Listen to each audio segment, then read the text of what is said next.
네, 오늘의 경제 핫 이슈 키워드로 풀어봅니다. 키워드 경제, 박지혜 경제산업문화부 기자와 함께하겠습니다. 네, 오늘 키워드 어떤 거 준비해왔습니까?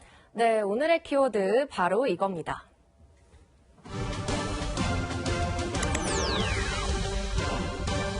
아니, 기생충 요즘 가장 뜨거운 키워드인 것 같은데 왜 어게인이 붙었나요? 네, 사실 기생충은 네. 지난해 5월에 개봉한 영화죠. 그런데 개봉 9개월 만에 다시 영화관으로 돌아왔습니다. 아, 그래요? 예. 네, 영화 기생충을 투자 배급한 CJ E&M의 산하에 있는 CGV뿐만이 아니라 네. 롯데시네마와 메가박스에서도 특별 상영을 결정한 건데요. 네네. 이달 말까지 2,000원 정도 좀 저렴한 가격에 기생충을 다시 관람할 수가 있게 됐습니다. 네. 그런데 이 재관람이 결정이 된 게 그제 저녁인데요. 그제 저녁에만 2,000명의 관객을 불러 모았고요. 네네. 또 어제는 8,000명의 관객들이 모이면서 박스오피스 5위까지 기록했습니다. 네, 오랜만에 사실 신종 코로나 때문에 영화 보기 꺼려한 사람들 많을 텐데 영화 시장에서는 꽤 훈풍이 부는 것 같네요. 이거 덕분에요. 그렇죠. 네. 그런데 사실 영화관도 영화관인데 이 기생충 아카데미 사관왕 올랐다고 하니까 저도 오랜만에 VOD로 저 영화관에서 봤는데 다시 보아야 되나? 이런 생각도 들고 그런데 그런 쪽 시장도 굉장히 지금 많이 컸을 것 같은데요.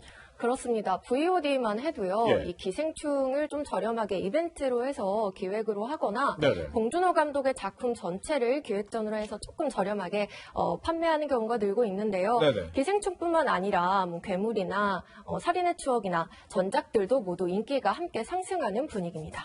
서점가도 비슷한 기생충 열풍 불고 있다고요. 그렇습니다. 예, 예. 지난해 10월에요. 봉준호 감독은 직접 만든 각본집과 스토리보드북을 출판을 했습니다.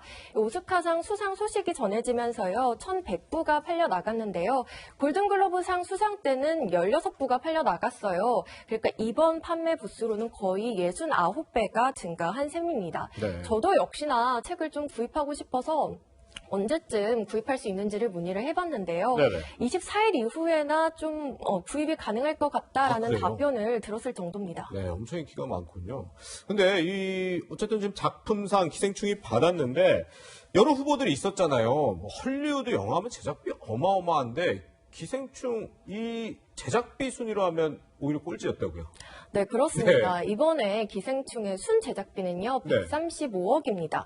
우리나라로 따지면 체급이 제법 좀 큰 편에 속하지만요, 예. 미국 헐리우드만 생각해도 블록버스터급 영화에는 2천억 원 정도가 들거든요. 이 경쟁작이었던 작품상을 놓고 경쟁했던 1917도요. 제작비만 따지면은 한화로 1,200억 원 정도가 들었습니다. 네네. 1억 달러가 든 셈인데요. 네. 매출을 놓고 보면 결과가 재밌습니다. 기생충의 전 세계 수익은 2천억 원에 달하는데요. 투자 대비 14배 수익인 거고요. 1917의 경우에는 매출이 2억 5천 달러여서요. 제작비 대비 2배 정도의 수익을 거둔 셈입니다. 네. 수익률로 따지면은 기생충이 1917보다는 거의 6배 가까이 높은 수익을 낸 셈입니다. 네. 근데 기생충을 수입한 나라에서 아직 개봉하지 않은 나라도 있어서요. 네네. 한동안 수익은 더욱더 증가할 것으로 보입니다. 네. 지금 제작비엔 스텝 임금 이런 것도 포함이 될 텐데 사실 봉 감독 표준 계약서도 쓰고 주 52시간 지켜서 기생충을 제작해서 화제가 됐었죠. 그 당시에 봉준호 감독의 얘기 저희가 준비해봤습니다. 기생충만의 독특한 우리가 유별나게 그런 상황은 아니고요. 이미 2, 3년 전부터 영화 스태프들의 근로 방식이나 급여나 이런 부분들 다 정상적으로 다 정리가 되어 있었어요. 그래서 한국 영화계는 최소한 2, 3년 전부터 그런 식으로 촬영 현장을 계속 정상적으로 진행해 왔습니다. 그 부분에 있어서 자랑스럽게 다들 생각합니다. 출연자 스태프들도 굉장히 잘 챙기는 감독으로 유명한데 역시나 이 기생충 신드롬, 오스카 기적, 봉준호 리더십이 있었기 때문에 가능했겠죠.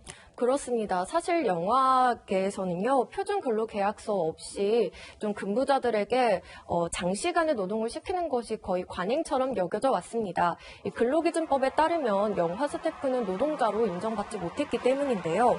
봉준호 감독은 항상 이 스태프들의 노동을 자신이 결정하는 게 굉장히 부담이었다라고 말한 바가 있습니다. 그래서 이번 기생충 촬영 때는요, 근로시간뿐만이 아니라 밭때까지 참 잘 지키는 감독이었다고 하는데요. 네. 이렇게 순탄한 영화 제작이 가능했던 건 역시나 봉 감독의 정교한 제작 능력 때문이었던 걸로 보입니다. 네. 기생충 배우들 오늘 새벽에 귀국을 했습니다. 그야말로 금의 환영이었는데 주연이죠. 송강호 씨 어떤 얘기했는지 함께 들어보시죠. 봉준호 감독께서는 다른 일정 때문에 같이 귀국을 하지 못했는데 저희들끼리라도 여러분들께 인사드립니다. 여러분들의 끊임없는 성원과 응원이 계셨기 때문에 저희들이 그렇게 좋은 성과를 얻지 않았나 생각 들고요. 앞으로도 좋은 한국 영화를 통해서 전 세계 영화 팬들에게 한국의 뛰어난 어떤 문화와 예술을 알리는데 최선을 다하겠습니다. 여러분 진심으로 감사드립니다. 박 기자, 제가 알기로는 저 현장이 새벽 5시 15분이었던 걸로 아는데 굉장히 피곤할 때인데 역시나 표정은 밝네요. 현장 분위기 어땠답니까? 그렇습니다. 사실 새벽 5시 좀 피곤할 수 있고요. 네네. 또 비행기 오래 탔기 때문에 좀 힘든 기색 보일 수도 있는데요. 배우들 표정 무척 밝았고요. 예. 특히나 좀 재밌었던 부분은 네. 포토타임을 진행하고 나서 수상소감, 방금 나갔던 것처럼 송강호 배우가 수상소감을 밝혔는데요. 네. 인천공항에서 지나가던 개가 이 송강호 배우를 환영하려는 듯 좀 큰 소리로 짖기도 했습니다. 네. 이 송강호 배우 수감을 밝히다가 은연중에 죄송합니다 라고 네. 했다가 스스로 생각해도 조금 어색하셨나 봐요. 네네. 그래서 혼잣말로 뭐가 죄송하지? 라고 하셨는데 예, 이 예. 현장에서 제작진들도 이렇게 함께 화기애애한 분위기가 연출이 됐습니다. 네. 사실 봉준호 감독하고 송강호 씨 하면 정말 찰떡궁합 그동안의 그 모습을 많이 보여줬는데 사실 두 사람 인연도 무명 감독과 무명 배우부터 출발한 걸로 저는 알고 있는데 지금은 뭐 한 명은 오스카 감독상 받은 감독 또 한 명은 우리나라 최고 이제 몸값 배우가 됐죠. 네, 그렇습니다. 네. 이 송강호 씨의 경우에는요, 기생충 출연하기 전까지만 해도 이미 뭐 충무로의 최고 A급 배우였잖아요. 네. 이번 영화를 통해서요, 이 기존에도 한 7억 원에서 8억 원 정도를 받았던 것으로 알려졌는데, 네. 이번 영화도 역시나 비슷한 수준의, 출연료를 받은 것으로 확인되고 있습니다. 네. 그리고 지금의 봉준호 감독이 있기까지 이 송강호 씨의 투자가 숨어 있었다 이런 얘기도 있던데요. 그렇습니다. 예. 2007년에 개봉한 영화 괴물 모두들 기억하실 텐데요. 네. 사실은 국내 관객 1,300만 명이 동원된 아주 큰 대작이었지만 이 제작 초기에는 자금을 동원하는 데 있어서 조금 어려움을 겪었다고 합니다. 이 송강호 배우는요, 5억 원 출연료를 전액 제작비로 투자했다고 하는데요. 자금 압박이 심한 때 부담을 나눠 가지고 싶었다. 그리고 봉준호 감독에 대한 믿음이 있었다고 밝혔습니다. 이 영화 살인의 추억에서부터 시작된 명감독과 명배우의 끈끈한 인연이 이번 기생충을 통해서 꽃을 피웠다고 볼 수가 있겠습니다. 네. 네, 오늘의 키워드 경제 기생충 어게인이란 키워드로 함께했습니다. 박재희 기자였습니다. 감사합니다.